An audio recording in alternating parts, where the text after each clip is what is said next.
উঠো, তোমাকে নিয়ে ফার্মেসি যাবো। ফার্মেসিতে কেন? ফার্মেসি নিয়ে গিয়ে একটা কম্পাউন্ডার দেখাবো। মানে? কারণ তোমার মাথায় প্রেশার উঠে গেছে। প্রেশার উঠে গেছে দেখে তুমি উল্টাপাল্টা বলছো। এই বয়ফ্রেন্ড আমি কি করব? একটু আগে তো বলে চুমু খাবা, আমি না করলাম। মনটা চাই। উফ!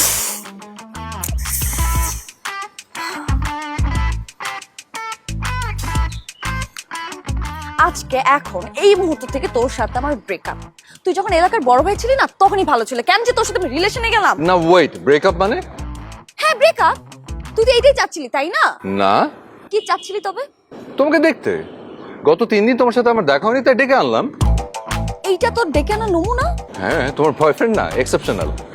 এরকম এক্সেপশনাল বয়ফ্রেন্ড আমার লাগবে না। তাহলে কেমন লাগবে? জানি না আমি। Exactly, point to be noted. মেয়েরা জানেই না যে ওরা আসলে কি চায়। তাই? জি। তো কয়টা মেয়েকে চিনিস তুই? এক জিনিস চিনি পারছি না। শোন, তোর আর চিনতেও হবে না। বাসায় আমার বিয়ের প্রস্তাব চলছে, আমি রাজি হয়ে যাবো। তুই আর নেক্সট টাইম আমার সাথে যোগাযোগ করবি না, বুঝছিস? ওকে, আমি গেলাম। এই দাদা, কোথায় যাচ্ছ তুমি? কফি শপে। হোয়াট?